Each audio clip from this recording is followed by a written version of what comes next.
Hello and welcome, everyone. This is Sergio Marrero. We are on Rebel One Live, covering all things startup and investor related. We have an amazing founder joining us today, KJ Miller, who I've known for quite a while, a good friend and fellow alumni of Harvard Business School.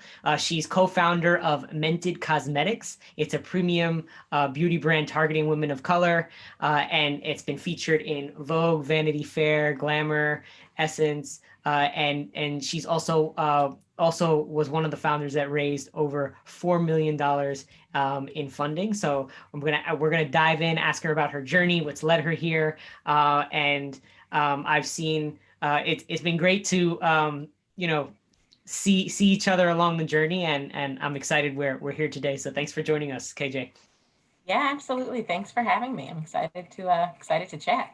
Awesome. So the first, we'll dive into the first. I gave a little bit about your background, but if you can share more about how did you? I know you started your journey at Deloitte, as did I. We're both the Deloitte Consulting alum. So how did you end up at Deloitte, and then now you're running your own venture as CEO? Yeah. Well, so my background, if we go all the way back to post college, is actually retail. So I was a buyer for several years, first at Sears and Kmart. I was buying, costume jewelry basically for Kmart. And then moved to New York and was buying apparel for a company in New York called drjays.com. And I think like what I learned in those places was that I loved all things consumer. I loved all things retail and product, and learning sort of like how consumers find products they love and think about them and what prices they're thinking about that makes sense for them. I loved that aspect of things, but I really got bit by the startup bug pretty early. So after working at both of those places, decided I want to launch my own thing. I actually tried launching a couple different businesses before I got to business school, none of which really worked out. We don't have to dive into all of them, but But we should. You my should share hand. that. I think there was one that was like a dinner dating service. There was one that was like personal stylist on demand, just ideas that I came up with friends, and none of them really took off, but I still felt like this is something I really want to do. How do I make it happen? And at that time, I had so many friends going to business school, and I was like, oh, okay, well, I want to start a business. There's a school about business, makes sense, checks out. So I applied, ended up getting into Harvard Business School, went to Harvard Business School. I feel like there, I just really got such a great network of other founders, people sort of in the VC investor network, that it all started to feel like even more tangible. I already knew it's what I wanted to do, but coming out of HBS, it felt even more tangible. The problem was when I left, I didn't have an idea. I was like, okay, I still want to do this thing. And I even tried two more businesses while at business school, neither of which worked out. So I was like, I got to go work full time. That's what took me to Deloitte. So I got a full-time offer to be a consultant. I primarily, again, worked on retail projects. That was my background. So I was in their retail consulting sort of department. But luckily, I was good friends with my friend Amanda Johnson, who and she too had been bitten by the startup bug. And so we sort of said to each other when we graduated, like, all right, we're going to go our separate ways and go work our full-time jobs. But if we can think of an idea that we both love, then let's pursue it. Let's do it. We're both in New York. Like, let's make it happen. And so we had the idea of Mented one night. Like, we would get together periodically. We would drink wine and just like chit chat and be like, so, what could we do? What are we even good at? During one of those conversations, she mentioned to me, she'd been looking for the perfect nude lipstick for 3 years. And I was like, wow, I can't find any lipstick I like, much less a nude lipstick. And I think for both of us, that was sort of our realization, like, yeah, this is a real problem. Like, there are probably a lot of women like us who want makeup products that feel like they were meant for them, that feel like, not like they're an afterthought, not like, oh, we added an extra bit of brown in here and so you can make it work. But like, no, this was actually made with you in mind. There are probably a lot of women like us who want that. And so we set about to create that brand. And that was when we first had that conversation, it was about a year after business school, and we ended up launching about 2.5 years after business school. That's great. And when you also mentioned it's not only focused on uh, women of color, but looking at the descriptions of it being ethically sourced and made. Can you share a little bit more about how you all are different than other beauty products? Totally. Yeah. We decided early on we wanted this to look and feel premium, and we wanted it to be premium. We wanted it to be high quality because the landscape at the time, and this has actually changed a lot since we've launched, but that at the time, there weren't a lot of brands focused on women of color that were premium brands. All of those brands pretty much existed at the mass level. So, like your drugstore brands with your $7 lipsticks. So, there was the CoverGirl Queen Latifah collection, there was Iman, Milani, all of these brands. And these are great brands, by the way, but very mass.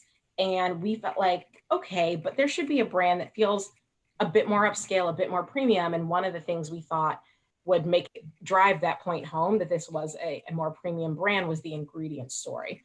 So from the beginning, we said, okay, we're going to be vegan, cruelty free, non-toxic, paraben free. We're going to work with a lab to come up with a black list of ingredients that we think won't make sense, because I think that's one of the most important ways you can really convey that you're creating something that's worth more, that's high quality, is by the care you take in the ingredients you put in. Absolutely.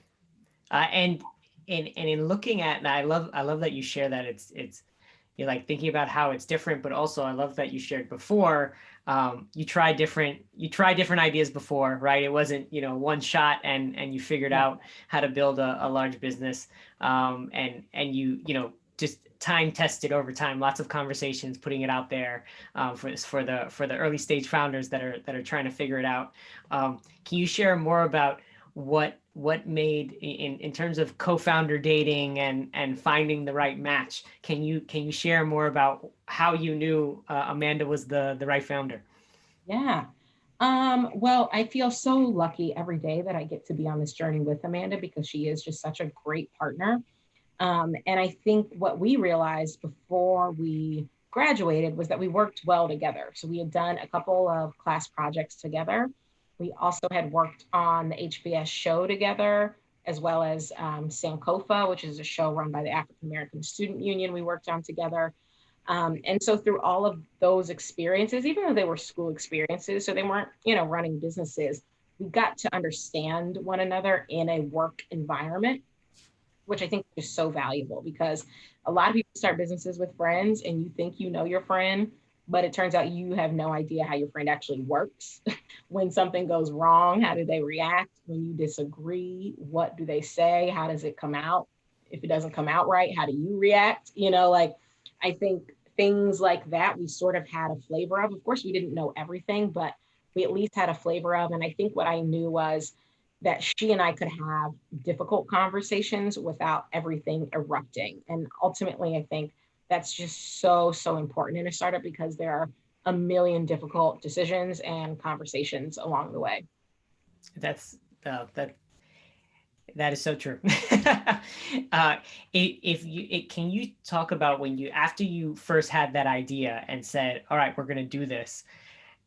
How did you? I know you worked in the beauty industry, so you had context, right, of the industry. But how did you go from, okay, I have this idea, to I'm making this unique lipstick or assorted cosmetics that are like, how did you go from the concept to actually manufacturing and getting it out there? Can you walk Mhm. through some of the pieces that you and the just choices along the journey? Yeah. Well, so we started with lipstick for a couple reasons. One, it was our sort of biggest pain point. Um, but two, lipstick is just a really great trial product. It's much easier to get someone to try a new lipstick, regardless of how many lipsticks she has in her bag, than it is to like get her to try a new foundation. If I've got a foundation I love, I'm not itching to try a bunch of new foundations, but I can have a million lipsticks I love and still try one.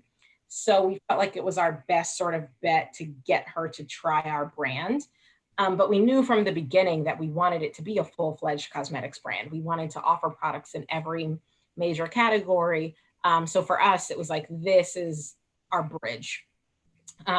So we launched with lipstick. And then that same year, when we launched in 2017 with our new lipstick collection, that same year, we also introduced our lip gloss, and then nail polish. And nail polish is a very small business for us, but lip gloss did really, really well. And so we were like, okay, she's liking multiple formulas. Next year, let's try a new category. We tried eyeshadow. Eyeshadow blew out of the water. It is still our #1 selling SKU every single week. And we have literally one palette, but she loves this palette. And so you're like, oh, okay, this is working. You know, what else can we do? So I think for us, like we always knew we wanted to be in every category, but we also knew we wanted to be solving real problems. So every time we would launch, we'd ask ourselves like, okay, if we're going to launch eyeshadow, we don't just want a rainbow palette. There are 8 million rainbow palettes on the market. If you want a rainbow palette, you can find a bajillion people to give you one. What doesn't she have? And when we surveyed sort of our own makeup bags, we were like, well, it's really hard to find a nude palette where every single shade works on dark skin tone.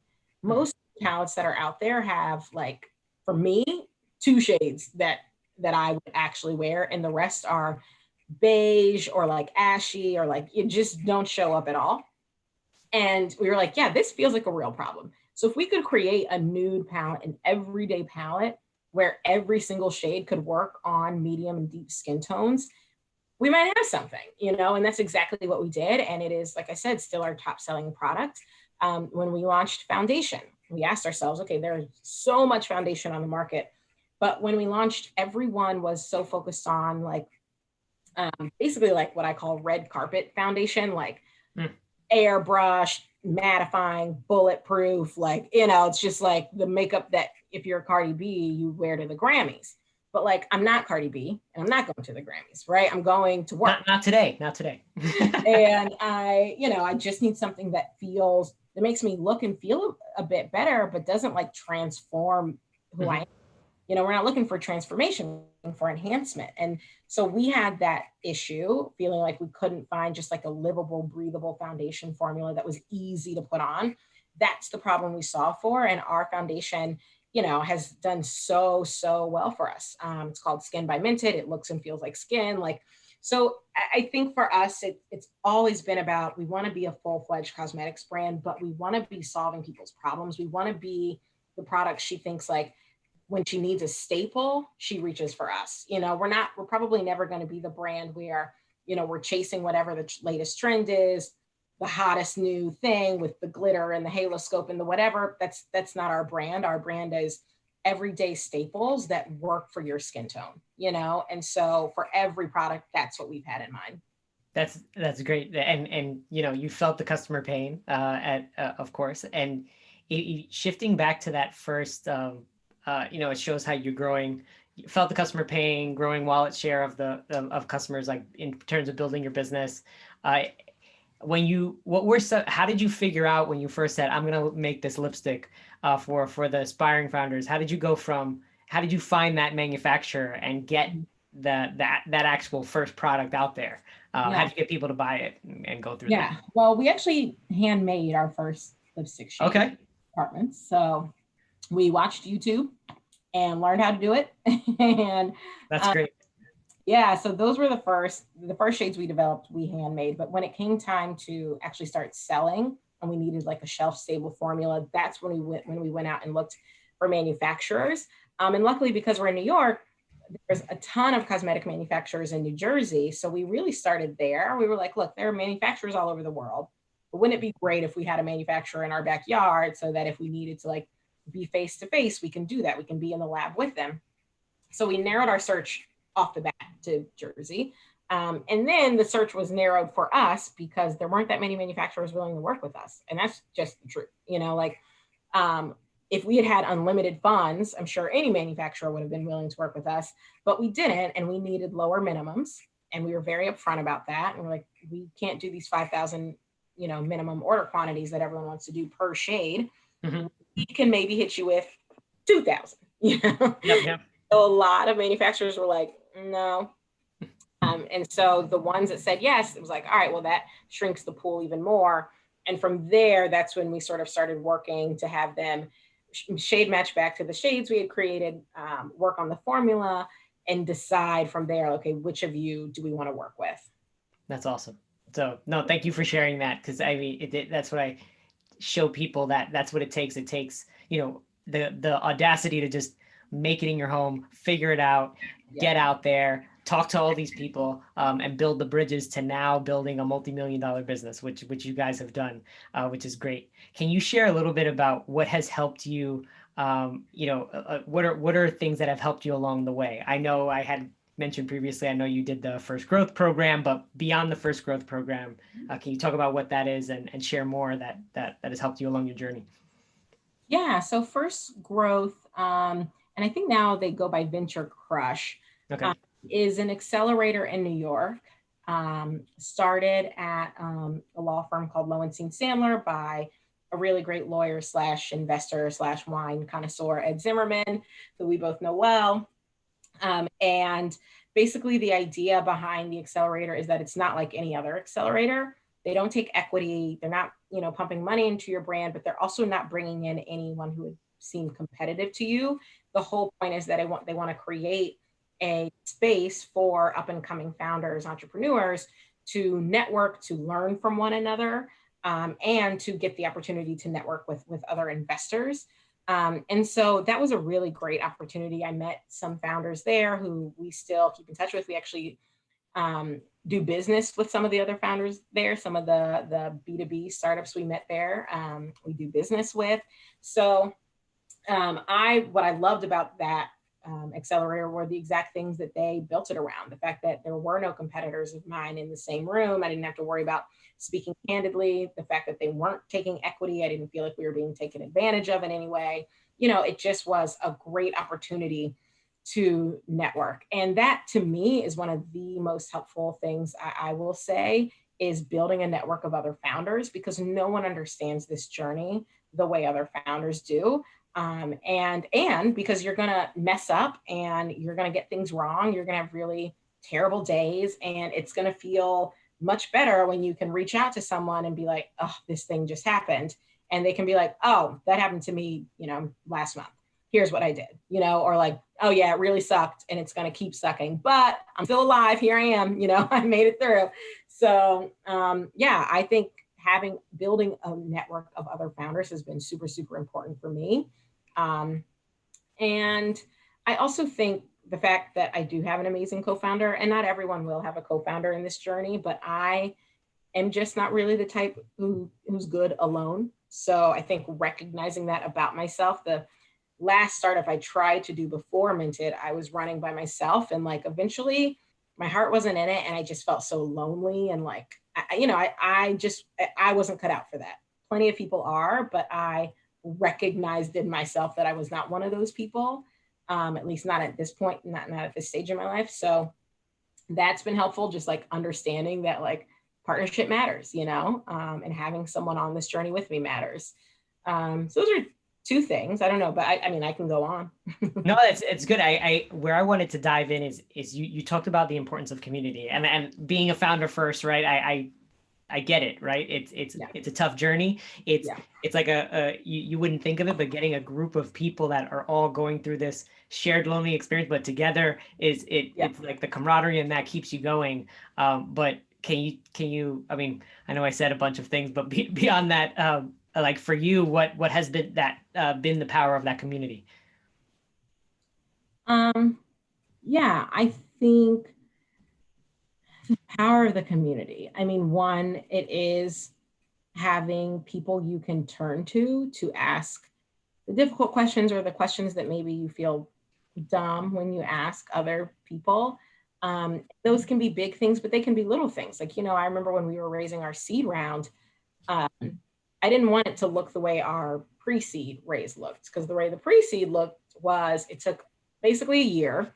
We were raising the whole time. I was always going back and forth between focusing on the business, focusing on fundraising. It's just a bunch of rolling checks. Some checks were as small as 5,000. Some checks were as big as like 250,000. I mean, it took forever. I did not want to do that. So when it was time to raise our seed, I was like, all right, well, I got to find some people who've done this and like know how to run a process. I want to get this thing wrapped up in like, 2-3 months. I don't want to be doing this my whole life. And so I called someone who was already on the journey, who was, close to closing, called a few people like that, because they were close to it. They had just done it and it wasn't theoretical. I feel like you can read a ton of articles and a ton of books about raising a round, and it's, they're going to give you a ton of vague theoretical advice. And this person was like, here's what I did. Okay. Here's the deck that I used. Here's the top tier of individuals I called first. Here's who you want to make sure you have in your back pocket. Here, like super tactical, super tangible. And this person, because she's not a competitor with me, we're not in the same industry, but she is a founder sort of in my same stage, was able to give me that advice, but not feel like, oh, I'm helping out someone who's going to like steal my ideas or anything like that. So, I've tried to pay that forward with other founders as well, like give them super tactical, super tangible advice in a way that only someone in my position can, because I'm living it. This is not theoretical. This is like my everyday. That's probably the thing that's been most helpful about this network. That's great. And diving into that and diving into the fundraise, because I know you're one of few that have raised so much money. You're talking about highlighted also one of the 34 Black women that have raised over $1 million, and that's an amazing accomplishment. And beyond that, to raise $4 million. But what are some of the things that have helped you? If you can you talk about the second round, and what are those tactical things that helped you do that well and continue to now? Yeah. A couple things. I think the first and foremost is starting with your research and putting together your list of dream investors. And I think sometimes people say that and it's like, okay, but what am I researching? So you're researching a couple things. One, who's actually in their portfolio? If you've got a beauty company like me and you're looking at investors who've only ever invested in fintech, why? Why are you doing it? Right? Like maybe you'll be the one exception to their portfolio, but probably not. So, the first thing you want to understand is who's investing in your space. That doesn't mean it has to be only people who only invested in beauty, but, for God's sakes, let them have invested in some sort of consumer product, right? Like, so that they understand the space, they understand the growth trajectory. They're not hitting you with nonsense questions because they don't know anything about consumers. So that's one, like who's in their portfolio. But two, one thing that I didn't learn until later on is when was the last time they closed a fund? So I didn't know this, but if they are more than like 4 years out from having closed the fund themselves, that means their pool of capital is like rapidly shrinking, right? And so they're not going to be deploying it. And they're certainly not going to be deploying it to new investments as quickly, because some of that capital they've got to leave over for follow-on investments for the people they already invested in. So this doesn't mean you can't go after them, but it's just good to know. And when you're filling out your little investor library database, like, all right, they closed their last round like in 2012. So I'm not going to push as hard probably with these guys. If it feels like I'm knocking up against a door with them, I don't need to spin my wheels as much, because it could be just as much a capital, a capital situation than anything else. So that's another thing. And then I think it's like actually meet the people in the room and try to meet more than one person in the fund if you can. So if you get the opportunity, if someone really is on your short list and you see, one of their partners is speaking at XYZ panel, go to the panel, or if you see that you have someone in common who you know really well, that person can speak really highly of you. So ask that person for a warm intro, like if you really feel like someone's on your short list, do what you got to do to get in front of that person and try to make it as like warm of an intro as possible. Those are some things. I think another good piece of advice I got was this idea of having someone quarterback the deal for you, which can mean a lot of different things. But for me, what it meant was I wanted someone who was already on my cap table, who could sort of like back channel for me and help me understand which of these investors were legitimately interested versus which ones were just like, investors will take a meeting. If there's someone given a meeting, they'll take a meeting, like, because that's their job. Their job is to stay informed. So I didn't want to be wasting my time with a whole lot of people who are just taking the meeting to take the meeting. Like I wanted people who were like, yes, I'm interested in you. And so sometimes it's just helpful to have people who can kind of have their ear to the ground, can kind of back channel on your behalf. So that was helpful. I picked 2 different investors on my cap table and was like, can you help me with this process, sort of doing this back channeling and helping me understand who's legitimately interested. Those are some of the things I did. And then of course, I set a deadline and I told everyone what the deadline was, and was the deadline real? No, it's never real. What could a real deadline possibly be? If you're going to write a check, I'll still take the check next month. Right. But that's not what I said, I was like, I am raising this round. Let's see, when did we do the last round? I think I started conversations in February and I was like, and we're closing out conversations at the end of March. There's no real reason we need to close out conversations at the end of March, other than I didn't want to talk to anybody past the end of March. And so I did close out conversations by the end of March, right? So like, no one's going to do this thing quickly for you unless you demand it. And so I did. Everyone I talked to was like, all right, well, just so you know, I'm closing out conversations at the end of March. So, that was helpful. And I've done that every time since. And that's something I did not do in the first round. So those are some of the things. That's great. And if you could share for those that may not be aware of like the type of traction that you had in order to raise that amount of capital, like, hey, can you share some of what's public of what you've guys have accomplished today? I know it's great and extensive, so I'll let you cover it. Yeah, let me think about what I can share, because we try not to share, specifics about our financials, and I want to stay true to that. I think the most important thing really is growth. And so it's not so much about the absolute number when you're raising your seed round, although the absolute number in terms of revenue or in terms of customers is important. I found at that stage, it's more about your growth. So, we grew really rapidly in that first year, and our month over month growth every month was, 20% plus. And that, I think, and I'm not saying that's what you have to hit, I'm just saying that sort of growth is what made that round and those conversations easier to have and easier to close, because people could see like, it's not so much the in, right? It's the in plus, plus, plus, plus. So that I think was helpful. I'm trying to think like even social media metrics at that point, but I really don't remember. Maybe we had 10,000 followers when we closed that round. It wasn't huge, but there was a lot of growth there and a lot of engagement. We did have really, and still do have, really strong repeat rate. So I think in consumer products, that's really important. You always want to be tracking your repeat rate. You always want to be able to speak to that at the drop of a hat, because that's what investors want to know. Like, anyone can spend $1 bajillion on a marketing campaign and get someone to try their product once, but your product speaks for itself if she comes back. And so that, I think, being able to speak to that even at only a year old was also really helpful. That's great. And I know it's a unique time as well in terms of COVID and the pandemic. How has that impacted Mented and the Mented community? Mm-hmm. Yeah, it is a really unique and uncertain time. It's impacted us in a few ways. Obviously, we're all working from home. That's tough because we're a very in-person team, or at least historically we have been. So making that transition has been difficult, probably more difficult for me than a lot of other people on the team, because I'm just very much an extrovert and I'm like going crazy.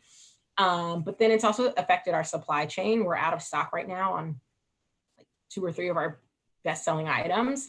And it's just going to take much longer to get back in stock because factories are either shut down or working at much leaner capacity. And so they're backed up, and so we're backed up. And, that's tough because in consumer products, you can have 80 SKUs and like 8 of them might do 80% of your business. So if you're out of 2 or 3 of your top sellers, that's a big problem. Mm-hmm. So that's not great.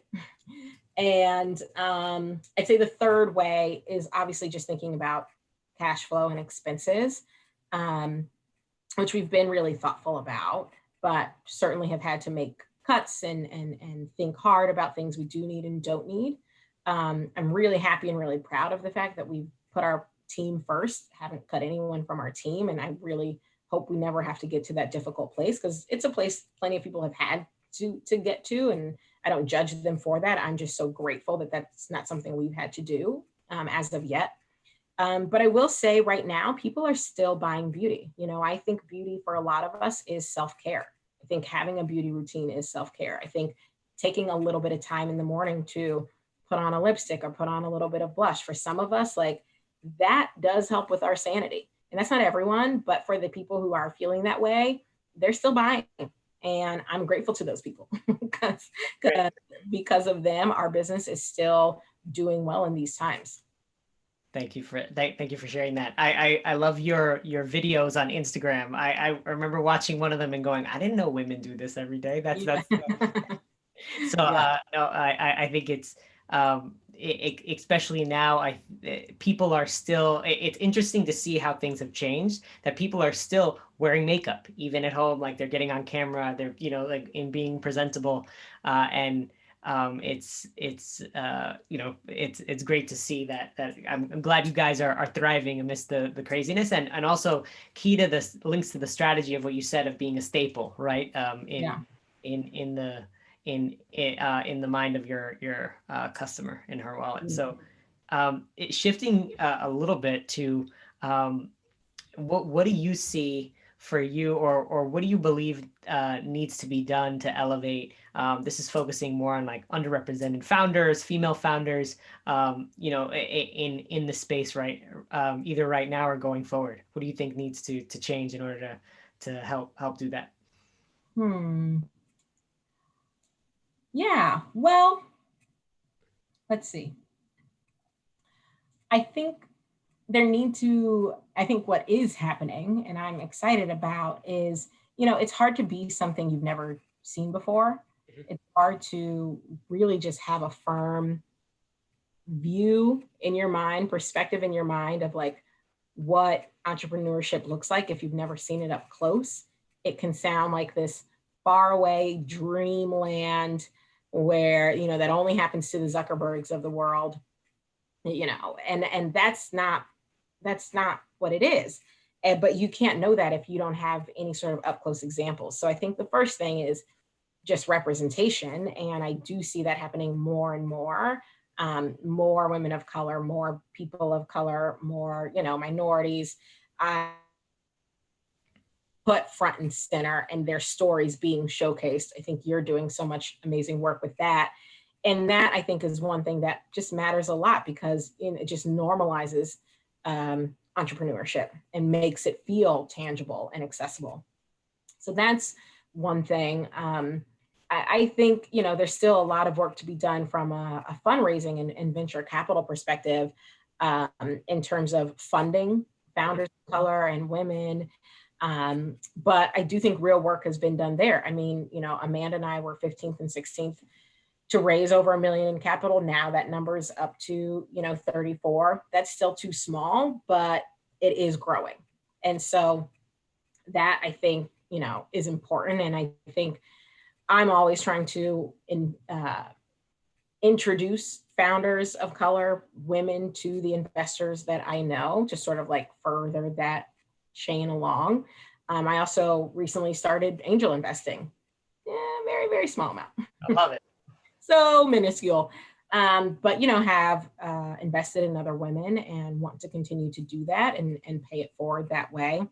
But yeah, I think shining a light on the minorities and underrepresented founders that exist, and paying it forward and putting those people in front of investors so that they too can continue to raise are two of the ways I think we're going to really keep this ball moving. Great. Yeah, and it's something we deeply care about, and elevating amazing founders like KJ that are hustling, making it happen. And I know you've appreciate the insight here. What do you see? What do you see unfolding for Mented in the next couple months? What are some initiatives that you can share in the horizon? Yeah. Well, let's see. What can I share? I'm excited that we are continuing our IG Live series. We kicked off 2 weeks ago with me and Amanda. We're continuing it with some amazing makeup artists. So that's going to kick off next week. You'll see more of that if you follow us at Mented Cosmetics on Instagram. I think that's going to be really great. You might see some new products this summer. Again, supply chain is everything. Yep. But you might see some new products coming that I'm super excited about this summer. And you also might see some announcements about some retail partners if retailers open back up. Love it. So, we've got a lot in the works, and the world is changing every day. So we're trying to keep up here, but we've got a lot in the works in just ways we're trying to reach our consumer and make sure that we are where she is. Great. I also don't want to forget your wind down build up series. I'm going to share that with, let me see if I can get it on the, oh, uh, I'll bring it. I'm going to bring it up on the computer, but the podcast, you're working on a Yeah. podcast with Tabitha. So Mm-hmm. if you can share a little Yeah. bit more about Just your podcast and what inspired it, why did you start it? What do you guys cover? Yeah, so the podcast is called Wind Down, Build Up. We release episodes every Thursday. I actually just finished recording this week's episode before I hopped on with you. And we started the podcast because, for one thing, we feel like, as we're founders, we're friends. We rely so much on each other, like getting a happy hour, getting that cocktail together, and just being able to talk about what's on our mind is so helpful to the two of us. We felt like, to this idea of building founder community, it could be helpful to others. And we wanted to, just talk about the real shit that we actually talk about that we feel like sometimes gets glossed over. So yeah, that's the podcast. That's my homegirl Tabitha. You're friends with her as well. She has a great company called Party Dash, and we just talk about real shit. So today's episode, that'll go live on Thursday, is about staying sane while running a startup, which I think is a very real topic. We all need that one. We all need that one. Last week's was about, do you have to build a personal brand to be successful in business, which I think a lot of founders wonder about. So we're really just trying to tackle the real questions that we've struggled with, or the real topics we've struggled with. But it's called Wind Down Build Up because we start the top of the episode with drinks and chit chat, because that's just, we're homegirls. That's what we do. Love it. Well, thank you very much, KJ, for joining us. I appreciate your insight and congrats on all the success. We'll follow for all those of you that that want to know more about Mented. The link is in the live stream episode. So KJ, again, thanks for joining us. This is Rebel One Live, where we're highlighting amazing investors and founders every week. So thanks again, KJ. Yeah, thank you. Have a good night. Of course.